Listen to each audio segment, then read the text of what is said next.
Hey everyone, my name is Nar, and welcome to my first ever video on my channel, Play Lion Chess. This is my first time ever putting out content, so I'm pretty excited to be getting into the world of streaming and to be taking you all with me on my journey to chess improvement. Since this is my first time, I wanted to start off with a brief introduction about who I am and what my channel is about, as well as what you can expect from me in terms of the type and frequency of content that I'll be putting out. So, like I said, my name is Nar. I am in my early 20s and I'm from the United States. And about as far as I can remember, I've been a fan of chess. It's something that stuck with me throughout my entire childhood, and I'm an extremely competitive person. So, as a kid, I would go play chess tournaments basically every weekend and essentially ride an adrenaline roller coaster.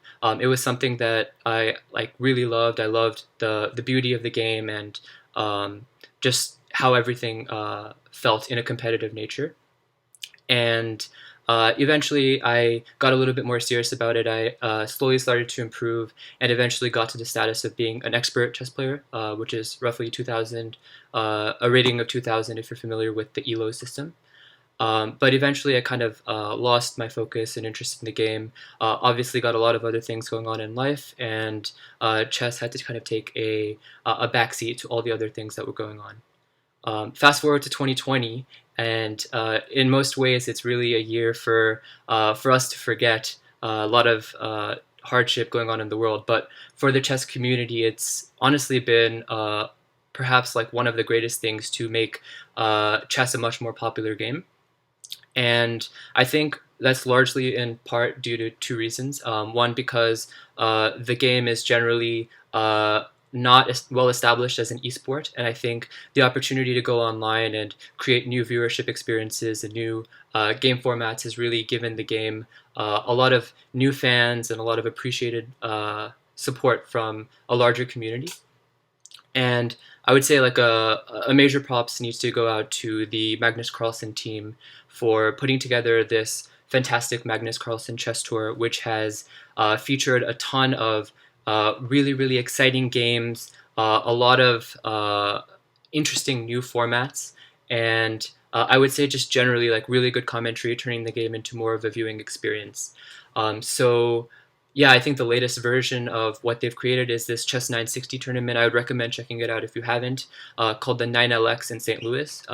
Essentially another new type of format, new tournament. So I think the first thing is kind of like really good viewing experiences has turned the game into a legitimate esport. And the second thing is frankly, there's like much more time to deal with things. In the lockdown, there's really not much socialization with friends. No time to really go to a gym or like go play team sports with people or even commuting into work. So there's a lot more free time opened up to really focus on this. And so this is something I've been working on in the last couple months is finally like returning to the game of chess, and this time around taking it a little bit more seriously and being a little bit more like methodological about my path to improvement. And this is kind of the reason why I wanted to start this channel. I wanted to share my love for the game and my approach to improving at the game with all of you out there. I think there's a lot of phenomenal YouTube chess personalities and just online in general, and I'm a big fan of many of them myself. But I would say largely they are falling into two buckets. First being more on the entertainment side of things. So think about people like Hikaru Nakamura or Agat Mater. They put out content that's primarily they're having a good time. They're showing you that chess is a good time, and generally trying to just instill more interest and generate more of a fandom for the game. And the second group I would say is more educational. People like the Chess Network, who, by the way, is probably my favorite online personality, period. And people like Anna Rudolph, the Chess24 commentators. I think they have accrued an amount of skill over the course of their lives about the game, and this is their chance to kind of, in the modern era, share their knowledge and learnings with the rest of us. But as a person who wants to improve at the game, yourself, like how do you get to be as good as those people? That's like a key question that I've always had, and I didn't really find many great resources on how to do that. So that's essentially what I want to do with my channel. I want to be the champion of the chess improver and essentially give you a lens into my own improvement process and give you both like the inspiration as well as the tools and the techniques to get better at chess yourself. So that's the type of content that I'll be putting out. I'll be putting out stuff that is really focused on my own improvement. I'll be doing essentially training techniques that I would anyway be doing on a normal basis, and stuff like techniques and drills. And the good part about this is that I really want to focus on improving all the different parts of my game, so I'm not really focused on one specific aspect. So I think there will be content that's relevant for a wide variety of different users. So if you're interested in endgames, you can kind of focus in on that segment, openings, middle games, tactics, whatever you want. So that is generally what you can expect from me in terms of the frequency of content. This is my first foray into streaming, as I mentioned, so I'll be trying to do more of the content on the weekends where I have some more free time, but you can also expect some content from me on the weekdays, and especially if I get more comfortable with this and find it to be a relatively frictionless process to set up a stream. So yeah, that's kind of I guess, the general spiel about what my channel is about and what you can expect. With that being said, the goal for today is essentially to do like a Blitz training session. And by this, what I mean is I'm going to be playing a time format that's relatively quicker paced, intended to get in more training reps. So the one that I'll be playing today is actually this one, 5-3. So 5 minutes to make all your moves, and every time you make a move, you get three seconds added back to your clock. This is the format that I'm going to be doing for a couple reasons. One, my setup is a bit laggy with Streamlabs on, so I want to make sure that I am not losing a bunch of games on time just because of my setup, but also I want to ensure that the quality of the gameplay is high, and games are decided not solely based off of who runs out of time, but also because of the quality of the gameplay and yeah, just general ability to play the game with the feel. And I would say that the analysis part of, I guess the like training part of the Blitz training session is after each game I'm going to be doing an analysis in the analysis tool that Lichess has to offer. I'll be looking at where I could improve in the opening, what are the mistakes, the missed points, both by me and by my opponent. I think even though I'm going to be starting off playing relatively low rated players, I anticipate, because I'm like a 2100 United States Chess Federation rating, and this is a brand new start on this website Lichess. So I'm going to probably be playing low-rated players, but I think there's stuff to learn even from your wins. I think there's a good bit of things that you can learn both psychologically, like how can you deliver an incisive blow to your opponent, and how can you like on the board, like concretely, how does that materialize in terms of the actual gameplay. So hopefully that is the longest monologue I'll ever have to give on this channel, and we can get right started with the session itself. One piece of housekeeping, I guess two pieces of housekeeping. My audio equipment and video equipment are still on the way since I'm brand new to this. So if you hear if you see any issues with my stream in terms of the quality of the sound or the video, please do hit me up in the chat and let me know, and I can work to improve it. So that's housekeeping point number one. And then housekeeping point number two, I generally like to listen to music while I'm playing, so I'm going to be doing just that today. If you're curious about what I'm using to listening to music, primarily I listen to music on Spotify, but for the live streaming purposes, I want to get access to some license-free music that I can play on here. So I'm going to be playing music on this tool called Pretzel Rocks, which is a pretty cool tool that I just tested out today. It's got a ton of options, and I'm going to be playing some EDM music today in the background. So with all that said, let's get started. Yeah, definitely let's keep it going in the chat. Let me know how everything's going, and cool. Yeah, let's get right to it. So I'm going to start up the music and get started with the games.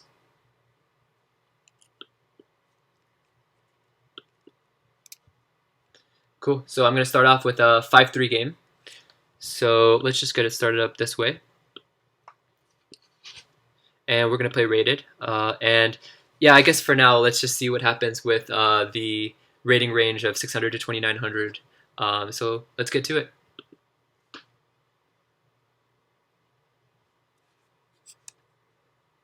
Cool, got paired up right now, playing a 1504, and I want to keep this general purpose. I want to play a bunch of different openings, so let's see. Let's start off with the d4 game. Okay, he plays d5. Let's get some development in. Okay, he develops the bishop. Let's gonna play a Catalan type structure in this game where we put the bishop on g2 and castle. If we want later, we can break with c4. Okay, so let's get that right in. Okay, he develops the knight. This is something I'm happy to see. I would normally want to get in c5 as black here to break open the center, but now he's obstructing it. So I can get right on with castling, and he develops the other. Okay, so he's playing relatively quick. Let's just get the rook into play, and I'm anticipating some bishop move, maybe to b4. If he plays to b4, I think I'm ready to play c3 to close that up.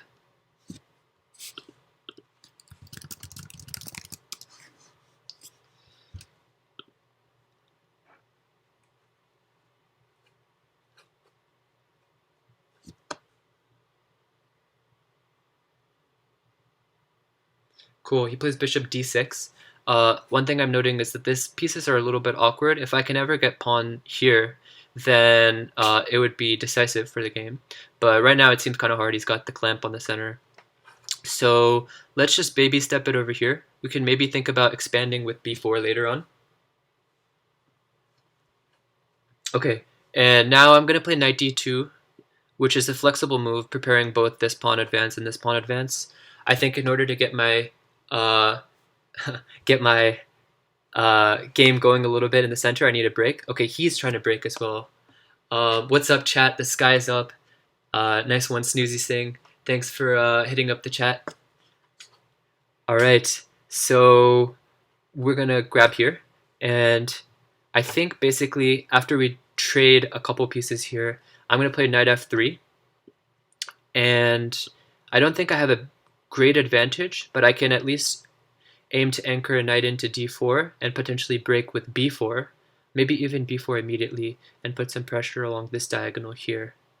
The other aspect is this bishop's a little bit off, so if I maybe try to target it, he has to lose the tempo to move it away.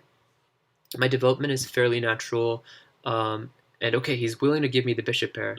I am 100% eager to take that, and especially because I can even get this bishop developed with tempo.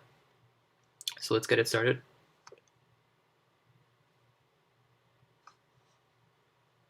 Okay. I'm a big fan, by the way, of this EDM type genre, so definitely expect a lot more EDM from me on my channel when I'm playing.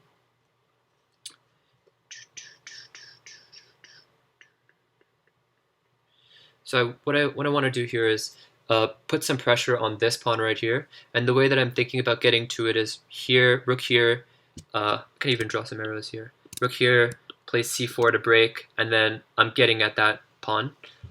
Maybe I can even think about c4 immediately because this bishop is eyeing down here and this pawn is extremely weak. Okay, but for starters, maybe it's not so bad to just baby step it. Okay, he plays bishop there. So one thing I don't want to do is I don't want to give up this defensive bishop. I have a bishop pair, meaning I could play on both colors, both the dark and the light colors. But also this is my defensive bishop. It's close to my king. It's keeping me safe around here. So as ugly as it might seem, I might play this f3 move, weakening this diagonal right here. But there's no quick way that he can get at it. And also I'm combating both of these knight jumps with this move and killing this bishop. So multi-purpose move, and let's now try to break here, I suppose, with our plan to yeah, get at this pawn right here. Okay, he takes. So now what I want to do is I don't want to take here and then have him take and get the e2 pawn. So what I'm going to do is I'm going to take first. Might be a bad idea given keep the queens on the board. You have slightly more play in the position, but I really do want to get at this pawn, so let's get started with that. If he plays something like c6, basically my next plan is to play e4, I think. I don't want to be stuck babysitting this pawn the whole time. I just want to get this in. And then the good thing is I do have this square covered, so his rook is never really invading it just yet.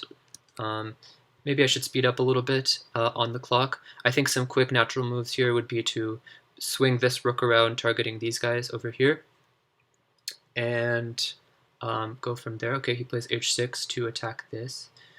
I do feel like this guy's a big dud in this position right now. So, okay, let's just get things quick started over here and see how he's going to address this. If he plays b5, this pawn here becomes weak. And pawns, as you know, can't move backwards, so I want to just kind of target these guys and force some weaknesses. Okay, cool, so he does do that.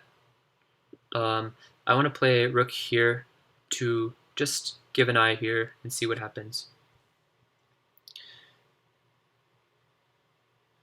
I would love to see something like rook over here. Him going passive would mean that, well, I've achieved my goal over here on this side of the board. I think what piece really needs improvement is this guy.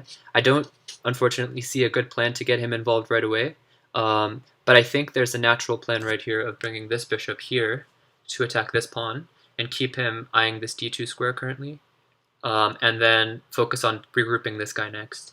Okay, so he moves there. I think I don't have a choice. Just play here.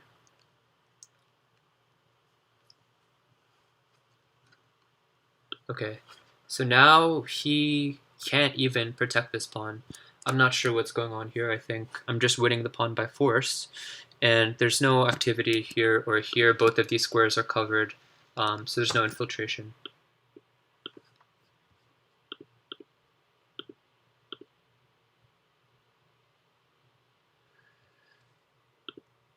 Cool, so he plays knight there. Yeah, it's a decent move. It's gonna try to get rid of my bishop pair and nullify it. I'm concerned about bishop e3 if he has something like f5, but I think it'll be okay. Maybe not. Maybe I can play bishop c7, but then I'm allowing rook to infiltrate. Okay. If I take, and he takes and takes, yes, I'm up the pawn. And this bishop's pretty bad. My bishop's also bad, and you can kind of think about infiltrating. We need to play a move though. Bishop e3, f5. I take, and this piece is hanging. Okay. Yeah, I think it's okay.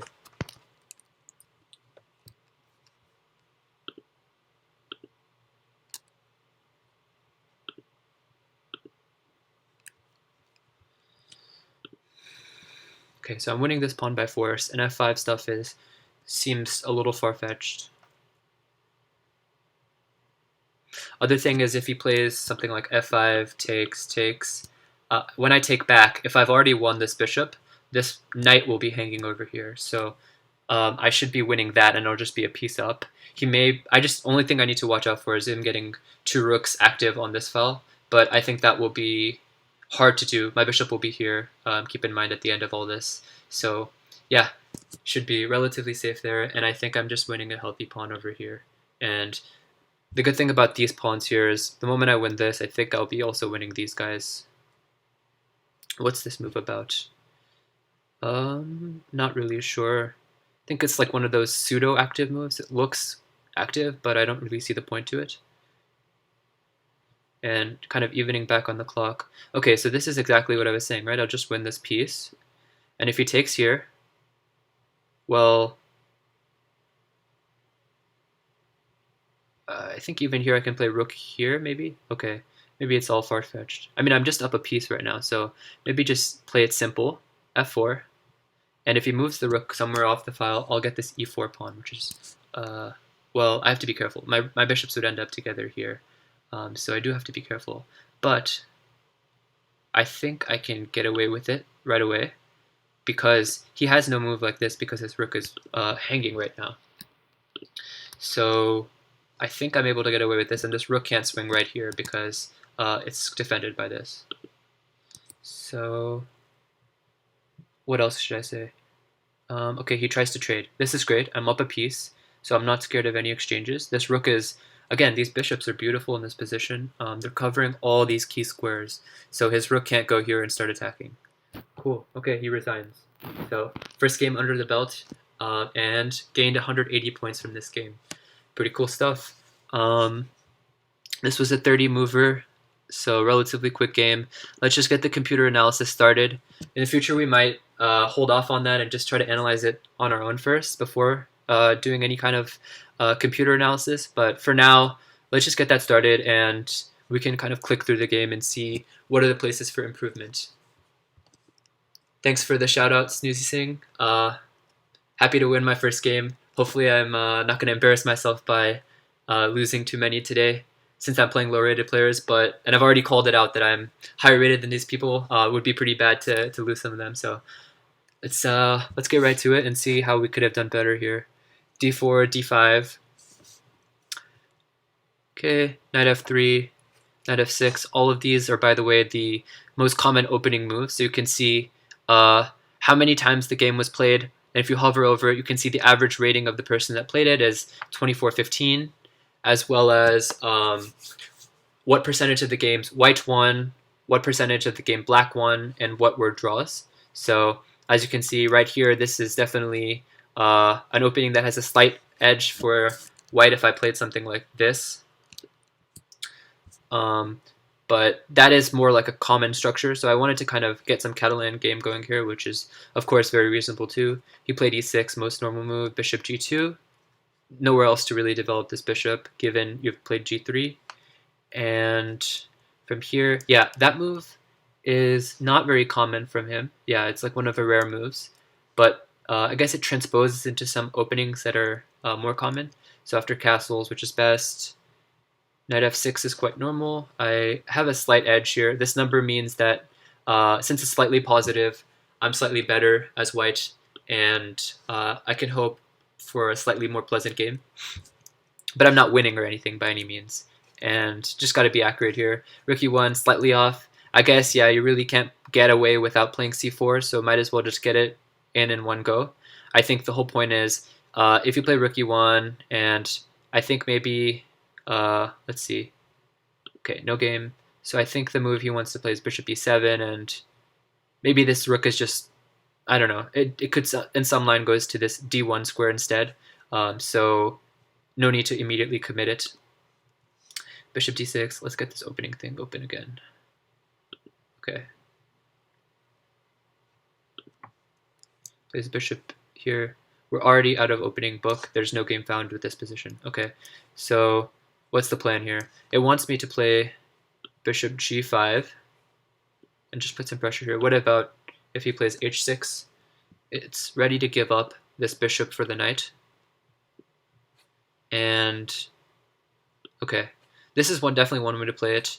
I think I was hesitant to do this because he has a little bit less space, and so I didn't want to trade away pieces, because the fewer pieces he has, the less cramped he feels. So that's why I was a little bit hesitant. But let's see what this computer has in mind. Okay, so some bizarre thing where you're attacked here on the rook, and you just don't even do anything about it, saying, okay, I just need to get my development in and play against this pawn, which is, again, a weakness because he's put a knight here. He can't put a pawn here to defend it. So let's get some more moves in. I think all of these moves are relatively normal. Okay, so does not like this break here, letting me get... Basically every move I'm playing here is with tempo. And does it like my knight f3? Okay, it doesn't. So I guess what it prefers is just keeping this flexible and pushing with c4 in the middle. What would happen here if you play c6? I guess the point is I'm able to take here. And at the end of all of this, black has a slightly worse pawn structure. He has like 3 pawn islands. So if you think about these as islands together, this pawn can never be defended by another pawn in this game. Whereas I instead have 2 healthy islands and I'm better off because of that. And I think, yeah, just generally, like, he doesn't really have much to show for this. In general, if you have this, you want to have access to, like, the squares right here and here, which he doesn't really have anything that can do that because of this knight is perfectly positioned. So let me get rid of all these arrows. He played this, not accurate. Yeah, I definitely should hesitate on giving the bishop pair away. I think really helps me out. c1. Yeah, it wants me to go in for this a little bit quicker. I wanted to baby step it, which I think was okay too, but nothing too special there. Bishop e4. Yep, f3. I didn't like this too much because it closes this guy's eyes. Remember, I had some thoughts about winning this pawn, but now obviously I can't do that. My pawn's in the way, so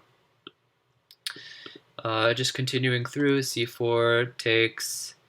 Okay, yeah, it likes everything that I'm doing here, and right about here, this is the plan that I executed, and yeah, all of this is really good.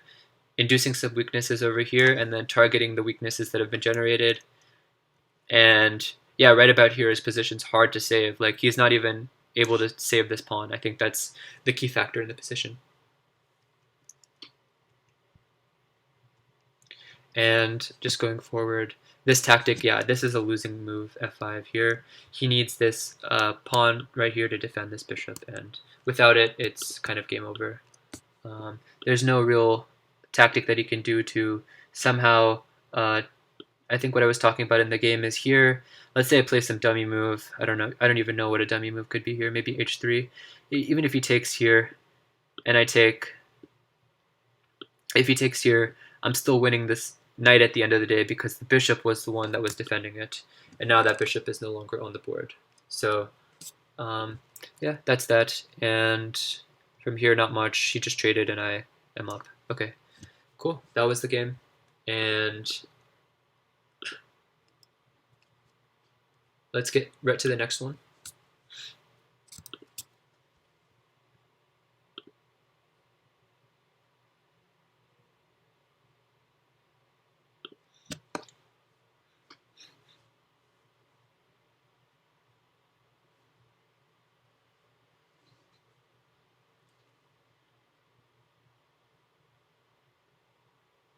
Alright, got paired against Victor MZA.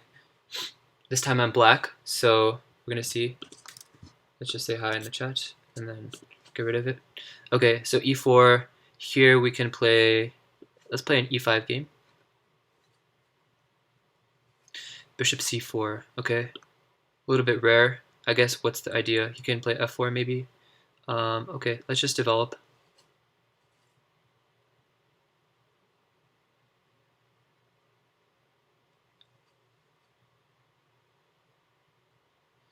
Okay, we'll just develop here.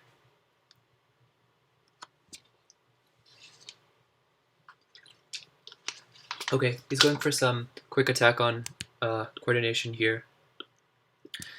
This is going to get to be a very sharp game, so pretty exciting stuff. Okay, so he takes there. Here, the point is if you take back, he has some sacrifice here called the fried liver, and it just gets to be very, very... my king has to go on a little bit of a walk, so I'm going to play the normal move here, which is to not take back immediately. And then to play here. And yes, I have some bad pawn islands that I was just talking about. Here I have 3 pawn islands. But the point is, this game is, there's so much dynamism in the position that there's not going to be the defining factor. It's just going to be, how can I attack him? So here I actually feel, normally the bishop would go to e2, not to there. So let's try to exploit the position of this. It's undefended right now. So let's instead try to lure this knight to some square where it's undefended, and this guy's also undefended. I'm already seeing some position where this goes here, I push, he comes here, and then I go here, and then both of these pieces are undefended. So maybe that is what we could get here with e4.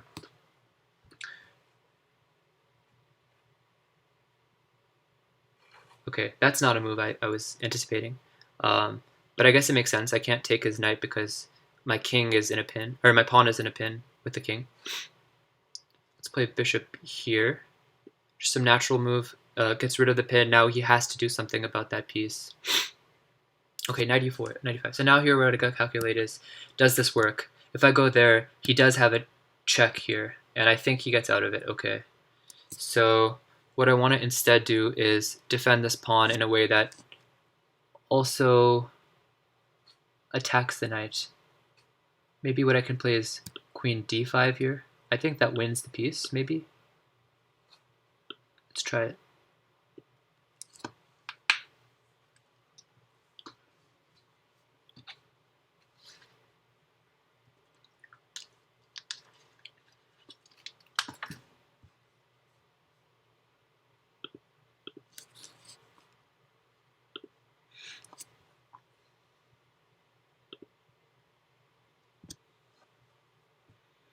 Shout out to everyone in the chat. Let me know how your day is going. Pretty excited. This is my first stream. If you missed it at the beginning, I'm a streamer focused on improving at chess, and this is a Blitz training session today, so I'm going to be focused on improving my own game and sharing with you the process to improvement. Okay, with all this, while all this was going on, basically he had to move his knight here, but thing is I have 1 and 2 attackers on it, so I'm just winning the piece, I think, for free. Only question is, does he have some trick with f3? But I don't think any of that's working because this beautiful bishop is blocking the like X-ray of my queen on this. So I think I'm just up a clean piece, and if he plays something like that, yeah, he's already resigned, so not much more to say here. I think he just got his knight in an uncomfortable spot at the beginning. Okay, let's go right to the beginning. This one was a quick one, so be relatively quick. Yeah, there's some interesting thing going on in the opening. I'm not sure what the most common way to respond to this bishop c4 is. Okay, it is what I played, knight f6, as you can tell here. And we ended up transposing into a more common opening, which is this. All of this is very common. As you can tell, there's a ton of games played here. And then he went on this, which is a slightly more rare and aggressive. Sign of an attacking player is if they go for this opening here. Let's see, wait, it says there's some inaccuracy here. Knight f3, I could take. Okay, this didn't even cross my mind, which is, yeah, clear that something's not great. Okay. And it wants me to play d5 here. Okay, interesting. Yeah, makes sense. There was some threat here, and pairing that threat. Knight g5. Okay, this is all stuff I know. And yeah, here, like I mentioned in the game, bishop e2, far more common. I'd never seen bishop a4 in my life, but yeah, it's just clearly a blunder apparently. And the way to exploit it is exactly what happened. And the line that I was showing in the game is if he plays here, I was thinking, okay, cool, I can go here and attack these 2 pieces. And you might think he's getting out of it with takes here, with check. So he's getting out of this attack right here, and he's giving a check. But the nice thing is I can take here, and I think I'm still trapping the knight like this. And notice how all the knight's jumping points,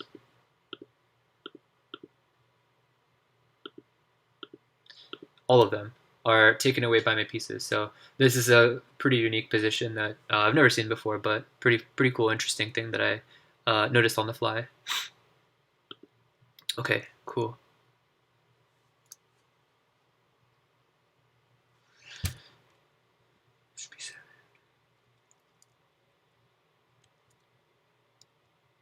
Okay, not much to say here. It wanted me to just castle here and pitch this pawn. This is something I was a little hesitant on doing because not only is he winning that pawn, but he's also winning the central pawn here. But okay, I guess it's wanting me to go on some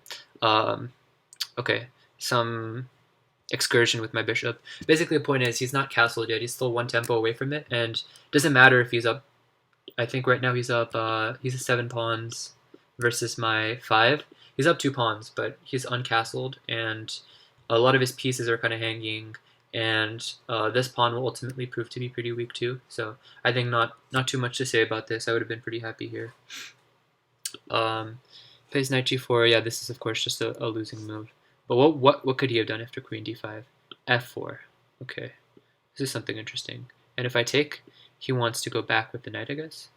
No. Okay.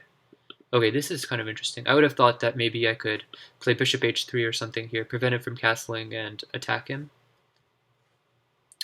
But I guess what's wrong with it?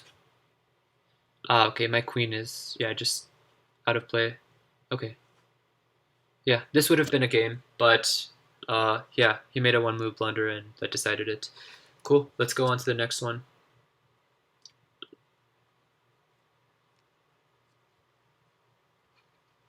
By the way, I've gotten my rating up to 1760 now, so moving up in the ladder.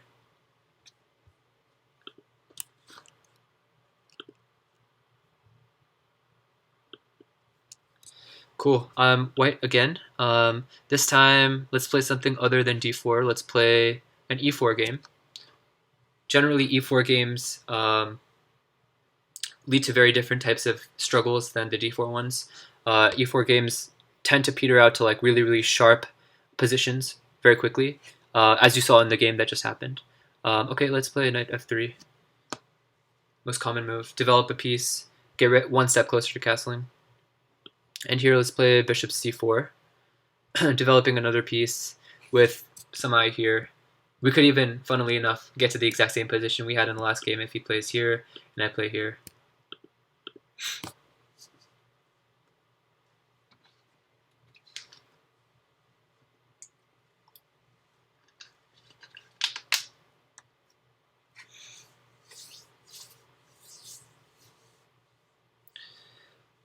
What's up, Twitch chat? Give me a shout out. How's your day going? Let me know. For those of you who are tuning in, this is my first stream ever, and I'm a chess player focused on improving, and this is a Blitz training session that I'm doing today. Just trying to get better at the game myself and share my techniques with you all. About a 2100 rated chess player, and generally would try to put content out there that focuses on improvement for people in any kind of range. So regardless how good you are, I think there's definitely stuff that you can take away from the training techniques. And if you guys have suggestions for ways that you train, ways that you get better, definitely hit me up and let me know, because I'm really trying to get better at chess in general. So yeah, cool. So he brings his bishop out. This is the other main move other than knight f6. Let's castle. Okay, now he develops that. Let's baby step it in the center, protect this pawn. And we'll play h3 just to avoid any kind of tactics on this pawn. It's usually not a threat, but I wanted to bring my rook out at some point and was scared that maybe this could be a liability. Okay, so you break in the center. Generally in these openings, if you can get this move in without immediately losing, you've done something right. So perhaps I've done something wrong, something inaccurate, but obviously my position's not like worse or anything yet. Could get worse though. Yeah. One thing is, if I could trade this knight for this knight, he'll have one fewer defender around his king. Maybe I can orchestrate some attack on him. Other thing is, if I bring this bishop out, he can never block with f6 because this is a diagonal that's weak. So I'm trying to trade this piece, and usually like I will have to take back like this, and usually if you have double pawns it's less than ideal, but in this position it's actually quite nice because I cover this key hole in the position d4, or what could be a hole. So his knight doesn't have that nice square anymore, neither does his bishop. Yeah, in general I'm pretty happy about this capture. I think maybe a better try would have been to either plan it on here or to drop back and attack my bishop. So a6, clearly making his intentions clear that he wants to play something like b5 and get this bishop developed. The like trigger move in these positions is to play a4 to stop that plan, and I don't see anything really wrong with it. So I probably will play it. But if I play a4, he does have the opportunity to give my bishop a kick with his knight, and I'll have to drop all the way back, I think, to keep the bishop. It's a little bit annoying, but I think in general I'm not too unhappy with this.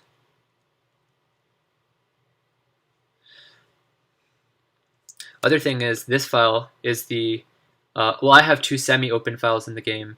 I want my rooks here to attack his weak points, and likewise he has one as well. He's only biting down on a rock though. This is defended, so nothing really going on there. And yeah, like I said, I gotta drop the bishop back. He could try here and also try to double his pawns, and for that he would get an open file for the rook. But no, he goes to that place. I should watch out for something like e4. That would help him a lot.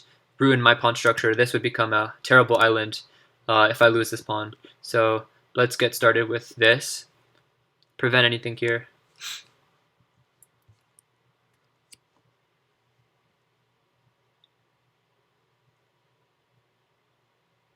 Okay, he defends the pawn. I guess I was also attacking it. Makes sense. Now I could, theoretically, now that this rook is left, start targeting this guy. Play knight g5, maybe queen h5. I'm actually pretty excited about this idea. Yeah, I think this would be a good move, because if he defends it, then I come in with queen here, and not only am I attacking this pawn, but I'm also attacking this pawn. So I think that would prove to be a pretty strong move. He may have nothing better than to just defend here with bishop e6, and I would double his pawns if I take with the knight, take here, and then I also have quite nice like bishop pair that I can use for an attack.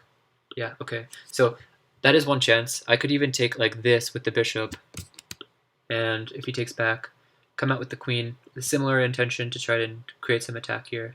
But let's see. Maybe I could even play queen h5 first, see what he does, and then decide. Probably he's forced to play h6, at which point I can even maybe take here, and then get some. Yeah, I think I like this approach. Queen h5.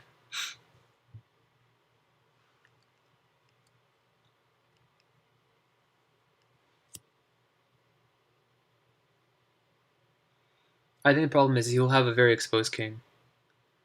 Yeah. Knight f7. Let's go for it. Oh, and if he takes, this is just losing immediately.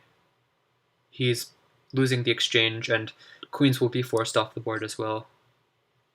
Okay, it's quite nice. And the other thing is this file right here, this file right here is undefended right here, this rook, so I can play d4, and he cannot take because I'll take. Now, in playing this, I might have been hasty. I might have given his knight some good square, but general, like I just want to trade pieces and try to prove that his position is not defendable. So maybe let's play f4. Too hasty, probably. Okay, let's just... How do I do this?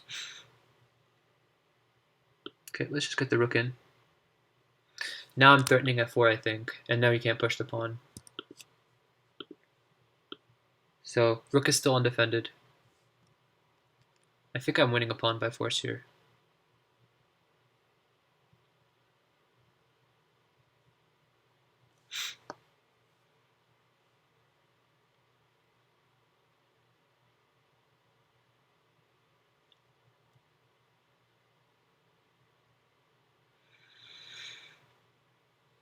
For those of you wondering how long I'm going to be playing today, probably I'm going to give it a go for maybe an hour and a half to 2 hours today, and just see how many games I can get in with that time. Yeah, it is getting to be closer to the nighttime here in Texas where I'm at, so probably going to call it quits in about an hour or so.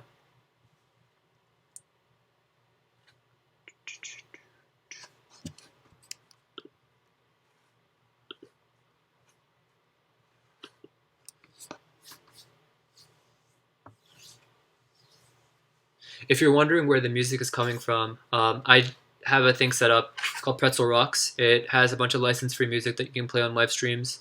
Didn't want to run the risk of like getting banned on my first stream, so have some music going on in the background. Unfortunately, I won't be taking song requests because it's not, it's not songs that like you would expect, like pop songs or famous songs. It's kind of just like license-free stuff out there, but. Yeah, definitely let me know if you have a genre you like. We play some music in that genre. My music tastes are pretty eclectic, so anything out there under the sun, basically, I'm a fan of. Maybe aside from like country music, I would say. But anything else, yeah, I'm a big fan of music in general. So if you have recommendations, if you have songs that you like, let me know. Try to find what would work on this pretzel playlist. They have a lot of different genres on there, so let me know. Okay, as for the game. I am winning this pawn by force. I think taking this way is nice because it keeps the pawns together. If I took the other way, it would create even more pawn islands, so I like this. Okay, now he's exploiting the same tactic as me, where I can't take here because my rook is hanging. But could I do something really, really sneaky? Take, and then if he plays here, he can't stop the pawn. I just push it. Yeah, I think I can actually do this, and I think it wins.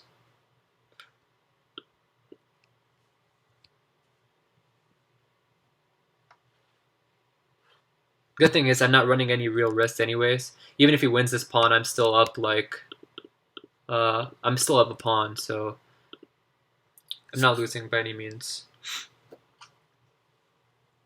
And because of this pawn right here, there's no trick like come down here and come behind the pawn to win it. So yeah, I think this pawn is just going to turn into a queen. Baby queen out here.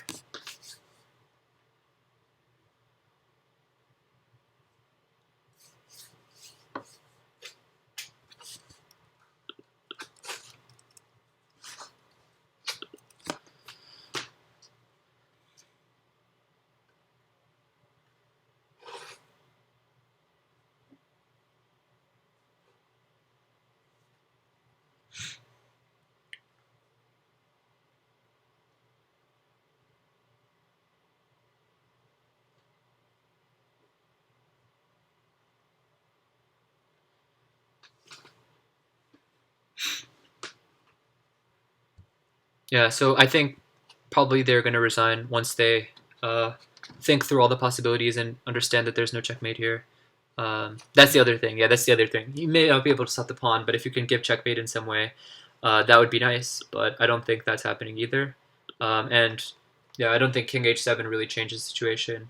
You can give a spite check here, but no checkmates around my king. These two pieces are not enough to orchestrate some attack.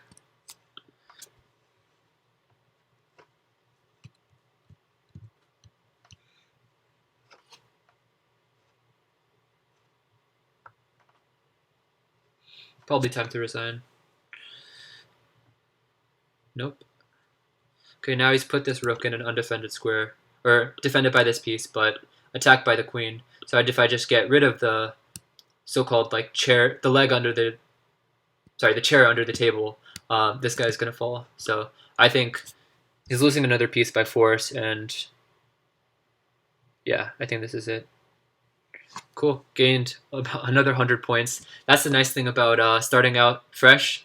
You can get a ton of rating points. I've played what, like 3 or 4 games, and already at like 1850 gained 300 points. So pretty exciting stuff.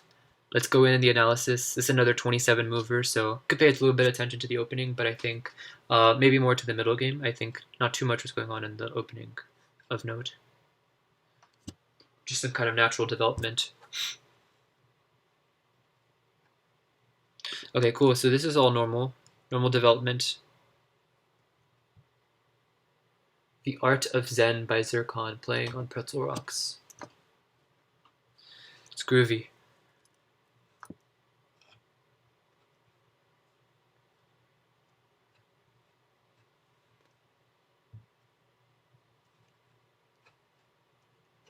So all this is pretty normal. H3, like I said, was just to worry about any kind of rook e1, and maybe he can play knight g4. Let's see what happens if I did play rook e1. Is this a move? It is. It's not the most common, but it is quite good in terms of performance. Black does really well in these games. And if there's nothing better than going back, come on, like I'm not going to do that. That's pretty stupid. Rook e2 though, maybe? And yeah, I guess he's able to trade away a piece. So h3 has some sense to it. d5 in the center, yeah, it's nice. Always nice to get in that break. What's the most common move here for me? Rook e1. I guess it makes sense. You just target this piece. Anything wrong with knight c3? No, it's good. It's just not played much. And capture, yeah, it's not saying much in the evaluation, but I was already quite happy here. I think covering this square was like something that I was pretty happy about. a6, a4, knight a5. Okay.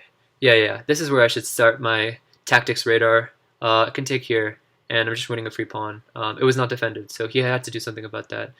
And he has no move like f6 to kick away my knight, because my bishop is staring down his king on this diagonal. What is the other thing? Yeah, if he takes here, there's nothing to fear either. I just take with the knight.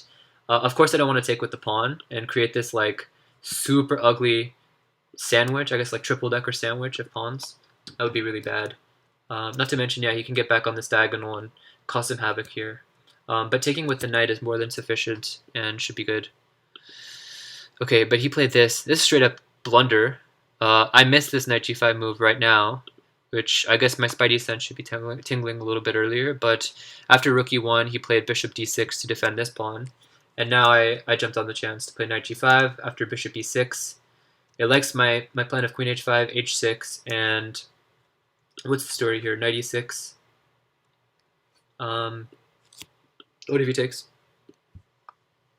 Okay, okay. And then if he continues to keep taking it, that's the critical line. I think the point is, I'm going to get this rook into play real fast. And he can never run too far away. He can never like try to run queenside because I have this queen g7. So this would have been some pretty nice stuff if I saw it, but I think the way I played it was not too bad either. It likes knight f7, just not as much. I think it gives him a chance to play queen d6, and I would have to take here, I believe. Yeah. Yeah, and from here on, I don't think there's really much to say. He moved there. Yeah, okay. This is something I should have been more incisive with as well. Just take here, and I'm giving some checkmate. So no need to like win the material. Be so quick to win the material when I'm giving checkmate. And yeah, here d4 probably is okay, but not the most clean way. And I did like this rook e4 idea where I freeze this pawn in its tracks. If I just played f4 like a move before, right here, I do give him the chance of playing e4 and creating some annoying threats. Passer in conjunction with the knight here could be annoying. But yeah, in the game it was just f4 and this pawn's a toast. And oh, I didn't even realize this in the game, but he put this knight on such an unfortunate square. Bishop is totally trapped. So I was like, why is he trying for these cute tactics? But really, he didn't even have a choice. This bishop can't go here because it's protected. So yeah, just a little bit of like a unfortunate circumstance. And yeah, here, if he goes there, was pretty happy that I found this cute tactic where like he would think that you cannot take here because this rook is pinned, or sorry, this pawn is pinned because of this rook hanging. But it's pretty nice. You take here, and then of course you don't play here, take here, because then you would be, well, apparently still winning, but he can get back in to defense here. But by pushing, instead, just pushing it one square, notice that the rook cannot come to defend it from promoting, and the knight can't cover this square. It's not possible. And as I mentioned in the game, there's no trick here to come back behind the pawn and defend it because this guy's in the way. So that was a pretty clean game, I would say, aside from a couple missed chances here for delivering a quicker checkmate or yeah, taking on some different wild tactics here, like capture on h6 and stuff. But pretty exciting. Thanks for the shout out, Sneezy Singh, for the great analysis. Glad you're enjoying it. Yeah, cool. Let's keep playing. Happy so far. I don't know what my record is. I think it's like 3-0, maybe 4-0. But at some point I'm gonna lose, bound to lose. But yeah, let's just keep going for now. Heat Stroke by Dr. Vox. Let me know what you think of the music, by the way. If you guys have some suggestions for, if you guys are familiar with the world of pretzel rocks and know some alternative playlists, let me know. Hit me up.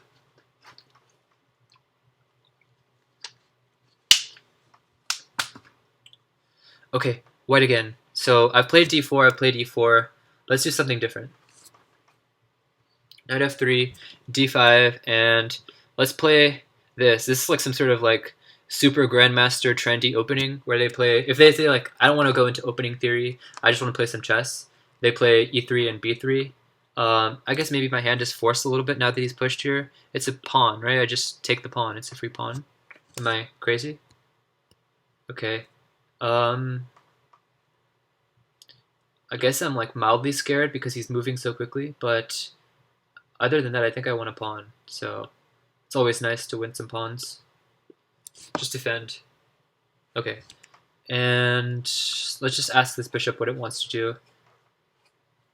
More clarification in the position, I think, is always good here because I'm up a pawn, just a healthy pawn. Could either go with d4 approach or d3. So I'm not exactly sure where I want this pawn. d3 is intended to counteract this knight, so I don't think there's any question as to where my king is going, so let's just get that started. Next I could think about, actually, in addition to d4, I can also think about c4. Okay, but this is forcing my hand. I'll just take here.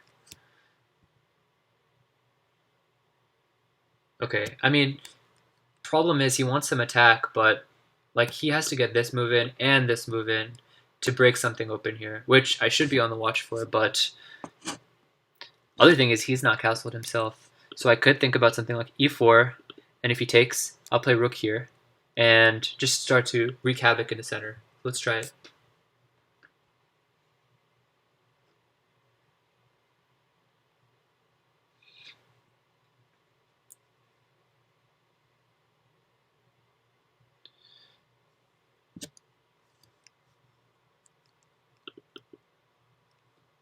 You can't hear the music.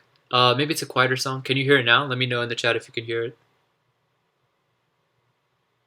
It's a bit of a weird song, honestly. Let me just get to the next one. There's this weird thing in the background where this dude is like, oh, and yeah, it's just a weird song. Let's go on. It's called Pieces, apt for a chess stream. Let me know. Yeah, keep hitting me up. I don't have all my sound equipment and stuff, so I'm using some like jank thing on my laptop to play the song. Can't hear it.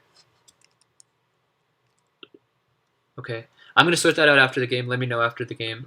Give some time to it after. Okay, this is my plan. Put the pawn in a pin with the king.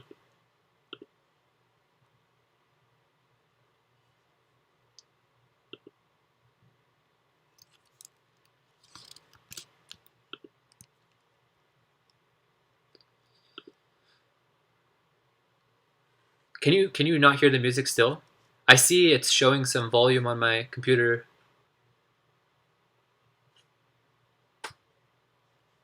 Yeah, let me know. Okay, what is this?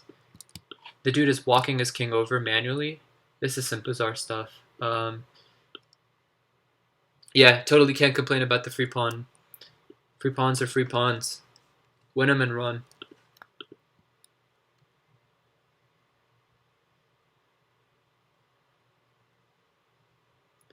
Alright, gonna try to get the music sorted out after. Okay. So, yeah, Black's whole plan is a little bit suspect. There's not really an attack. I mean, anything you try here with g5 is just going to be weakening your own king. So I think what I want to do here is play d4, and note that on any capture here I can take with this. And I'm not running into any tactic where my queen is left vulnerable and he can play some bishop h2 tactic and win my queen. But after saying all of this, if I play g4, he plays f5, my rook has no good square on this 4th rank, and I might have to move away, and then this pawn can be won. So that is a true statement. So I think I'll baby step it first with c3 and then d4.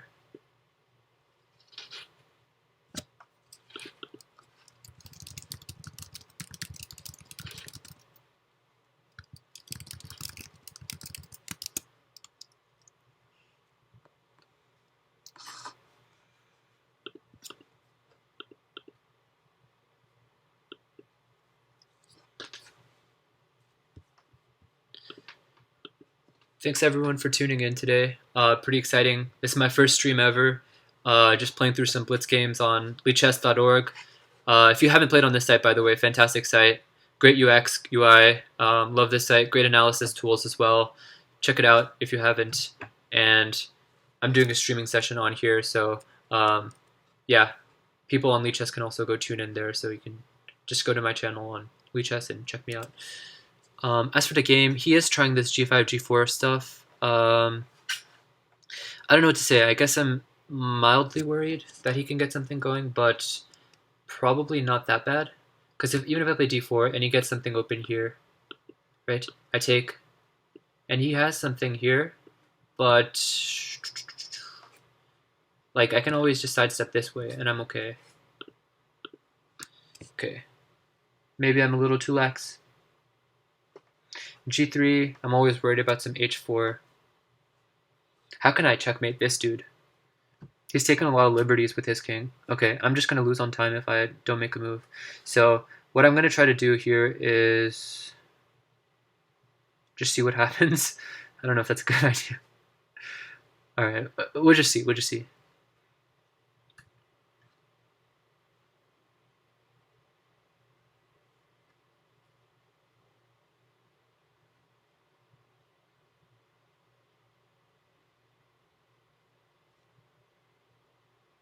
Okay, you know what? It's scaring me enough that I'm just going to try to trade this piece.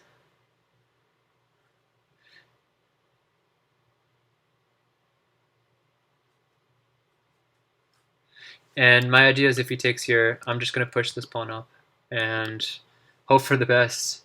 Maybe I won't even touch it. Yeah, let's just see what happens. I'm kind of scared here. Okay, forced to take.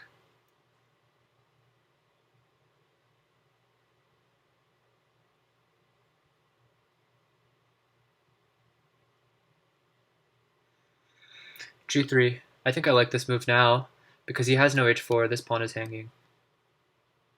So I'm no longer up that pawn, but this dude's king is still uncomfy with this f7 pawn right here.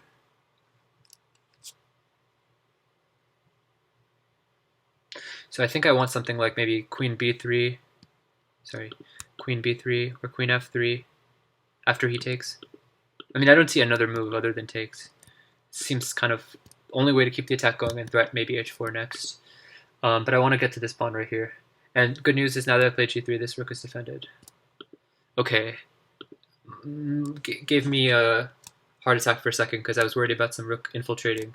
But here's the point, like, I'll just bring this knight here. And good news is now this square here is covered by my rook. My rook has the defensive duty now, and I can go after this guy's throat with queen b3 or queen f3. Obviously not queen f3 if he keeps the g-pawn there, because I'll just lose the queen, but...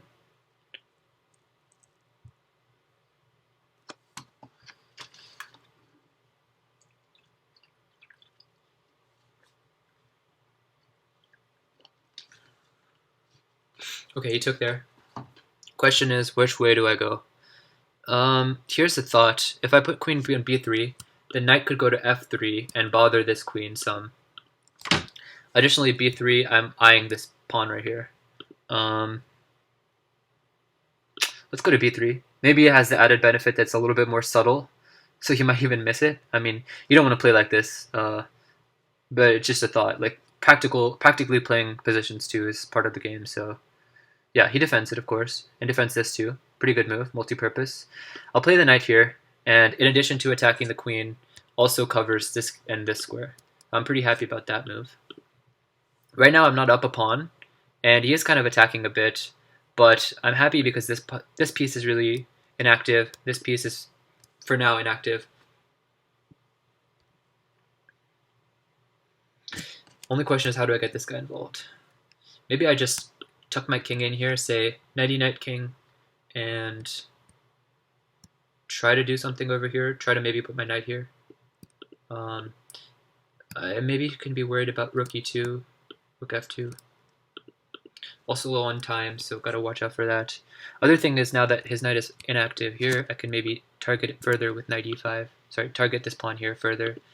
Let's start with king h2. If he brings the rook in, no problemo, just bring the rook over. I'm not losing immediately.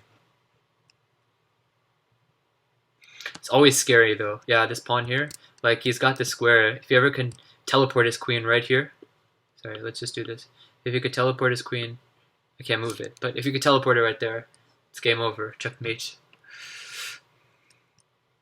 Okay, good move.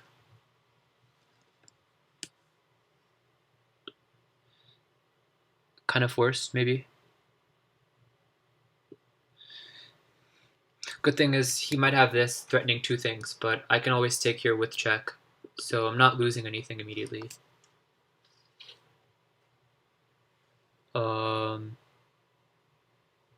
Free piece, free pawn, maybe. And if he takes it, I'm just taking. If he doesn't take, if he moves the knight anywhere, I'm just gonna take there. It looks like something scary is going on here, but I think I have it under control.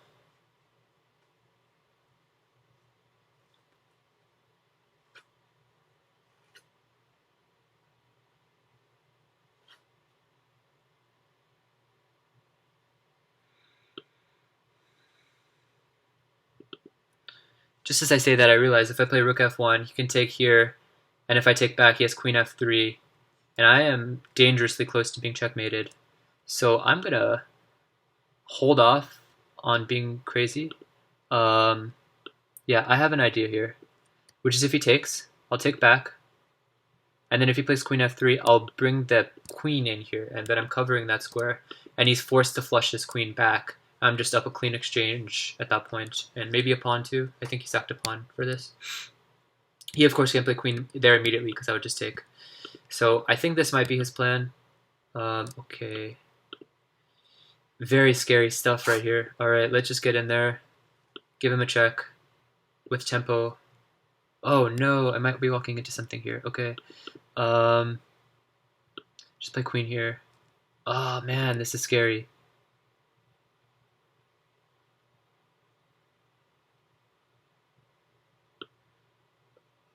Okay, I'm just gonna play here and hope for the best. Queen defends here. If he plays here, oh yikes, I gotta take here. And I just have to hope I don't get checkmated. Yeah, this one was not clean, but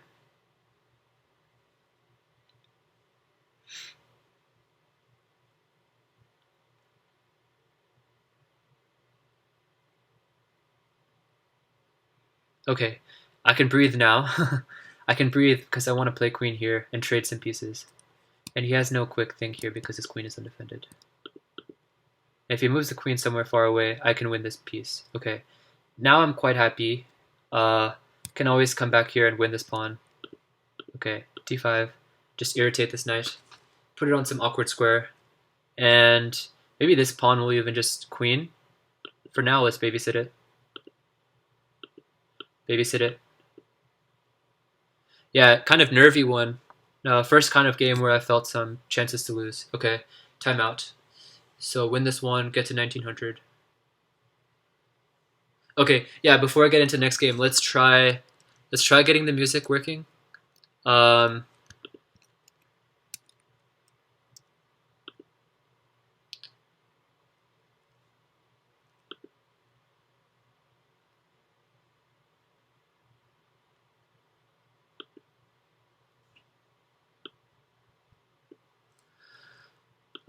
Okay, I removed it, and I'm going to try to add it back in.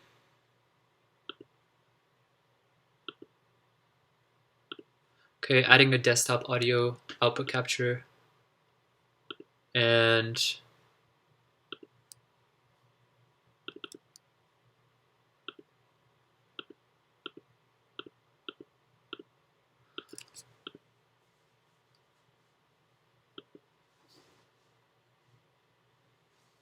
let's try to get the settings.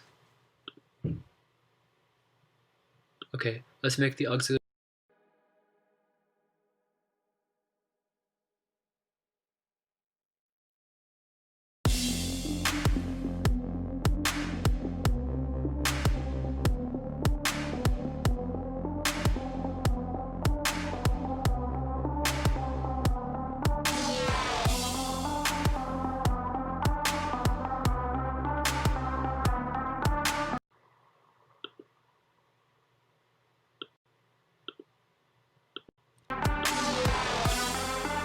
Okay, can everyone hear me now?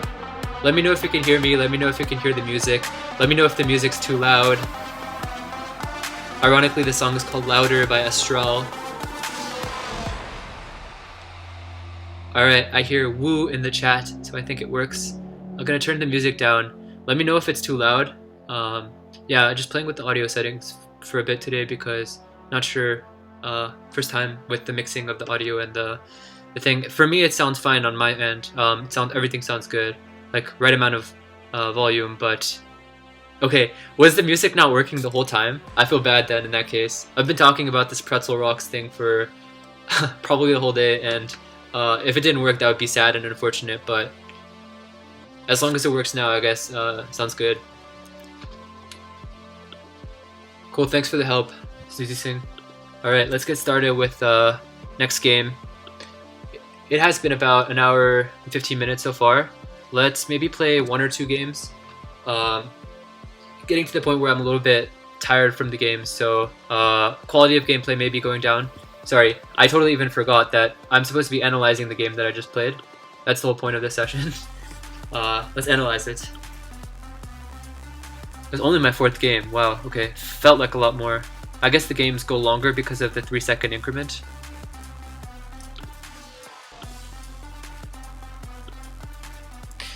Give me a shout out in the chat if music sounds good or too loud, too soft. Let me know, yeah? I can adjust.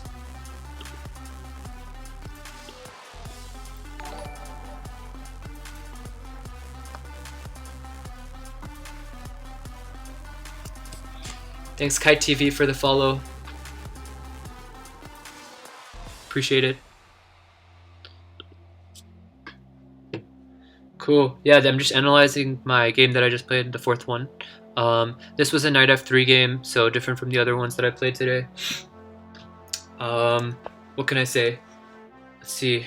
Opening was, yeah, I tried to be a little cheeky with this E3 stuff. Very super grandmaster-like. And yeah, I don't know what this is. E5, just a free pawn, man. Don't drop pawns. Just 101. Knight F3. Bishop G4. It wants me to play like this because I guess eventually I want us to move in anyway. And let's turn off the opening thing because there's no openings here anyway. None found with this opening. Sorry, it's a little bit laggy. Let's get rid of it. And yeah, I'm wasting a tempo basically by putting my bishop on a suboptimal square. I could just take it in one go if he takes now. So I don't need to waste a move on bishop e2. But it's a subtlety. That's what we're here for. Knight f6. h3. Ask a question to the bishop. I'm not unhappy with any of this. I mean, obviously I'm just up a pawn. Okay, this is totally unprovoked. I'm not really sure what was going through this guy's mind. Maybe he's like, okay, I'll take, and that's the defensive knight, and then I could start some attack, but it's so far away. So many moves required until he gets there. Okay, takes, h5. Yeah, like I said, I was already a little bit worried here about g4. That's g5. That's why I was like, okay, panic mode, let's try to get something going on his king. I don't mind this as a practical approach either, so especially given that the most natural move, it likes my response for it, and I'm just better. Yeah, I'm better here. No problems. Knight c6, very good, natural move. Okay, I was so scared on d4 if he plays f5. What's the story here? I gotta run away. Can he not just win this pawn? My whole point was, if I take it, right, I fall into this classic bait, where he just gives the check and he unleashes a threat on my queen. So I'm toast, you know? I'm toast. But apparently once he takes here, I can just continue as if nothing has happened and say, haha, your king is like toast because he has no defenders around him. Yeah, this would have been nice to see. I think it would have been a clean way to play, and attack kind of plays itself, but let's see what happened in the game. g5. Okay, yeah, here's where I went a bit crazy, but it doesn't mind my move.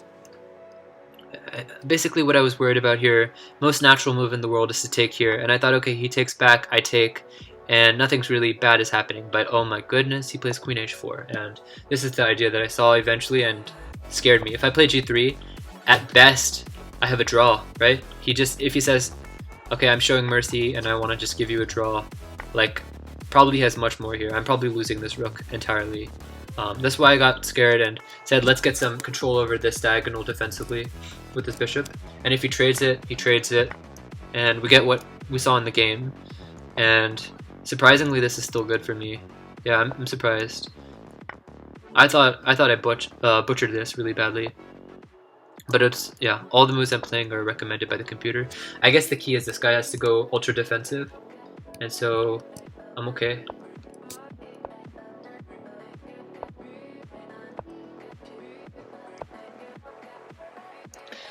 So this is a good move. Why? Can he not just break me down?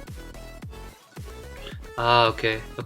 Keep the rook attached to this f7 pawn because then you can coordinate some knight and rook attack on this square. Pretty nice to see that. this h4 stuff was pretty interesting, intriguing stuff. He really got some very active play on me.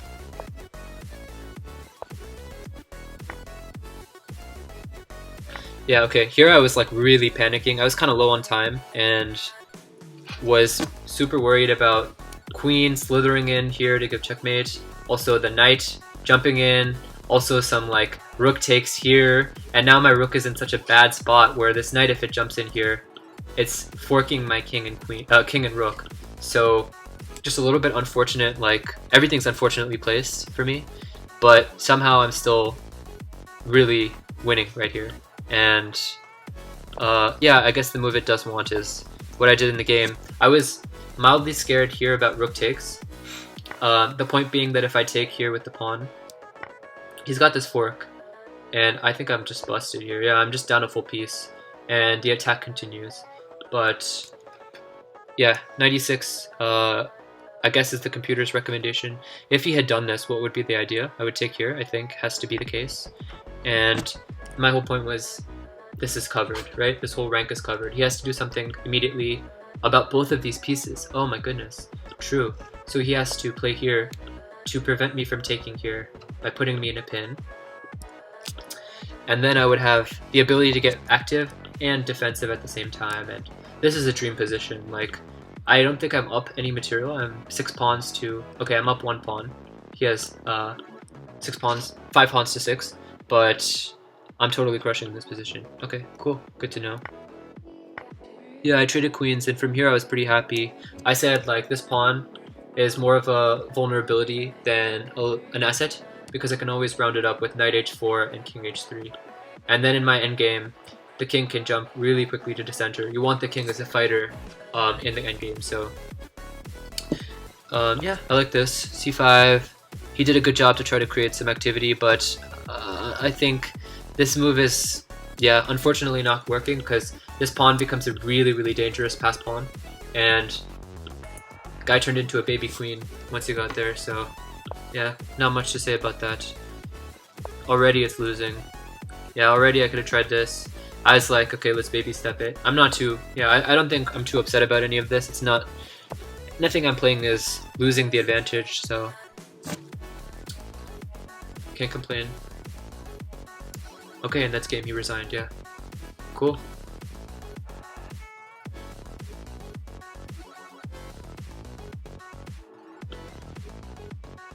What's up, everyone?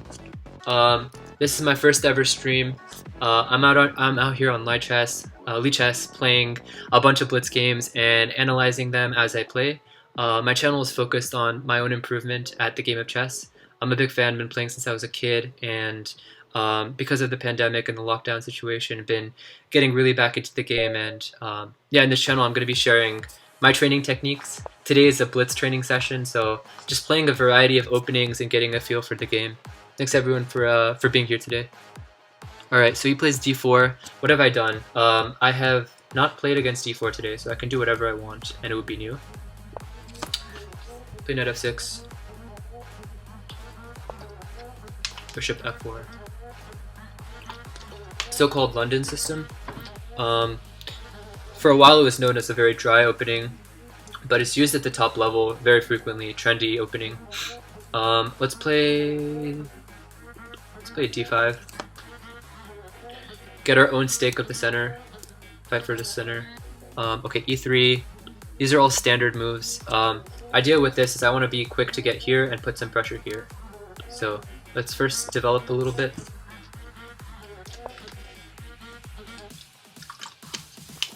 And how about now? Let's just go in for it.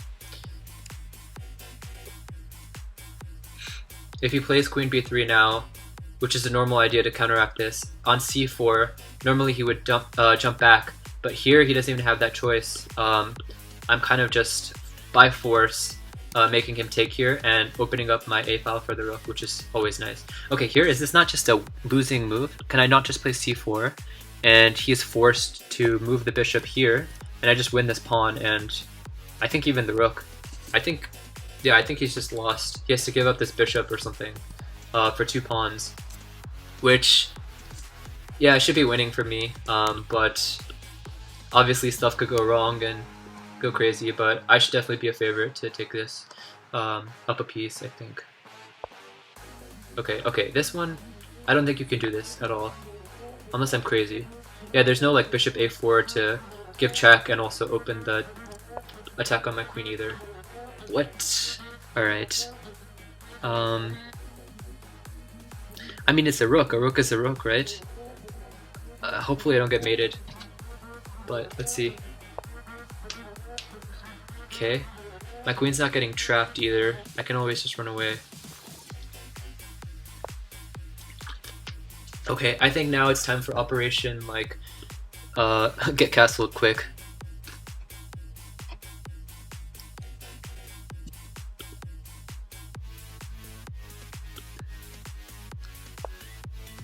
Okay, e4, naturally trying to break in the center. Yeah, last thing I want to do is somehow open up the center right now. I think that would not be in my favor at all. But that being said, I can actually take here, and he can't take it back with the bishop because his queen would be, let me just show, if he plays here, his queen would be hanging. So I can actually get away with this capture, and I have a free tempo on this knight.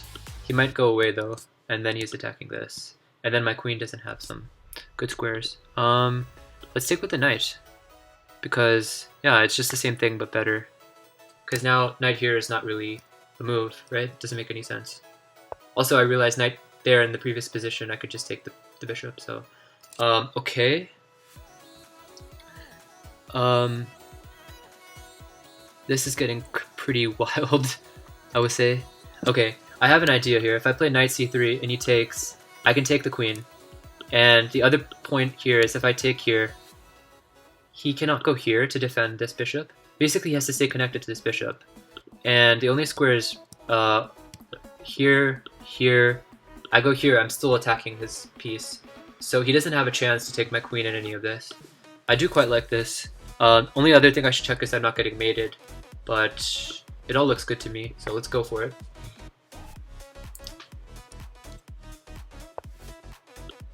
Okay, let's quickly just take here.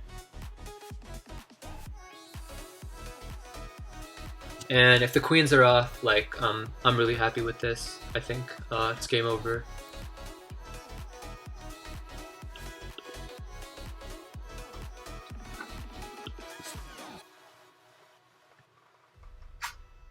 If you're wondering what's playing in the background, it's some EDM playlist on Pretzel Rocks. You can give it a check, give it a look. Basically, just some license-free music out there. EDM style playlist right now, and I heard a noise. What happened? He resigned. Okay, cool. Yeah, so like I said, this is my first time playing on the site. Fresh account. I'm right now 5-0 I think today, and started at 1500. Now I'm around 1970. So trying to make the climb up. We'll see how good I can get on this site today. Probably have another 1 or 2 games in me before I gotta call it wraps.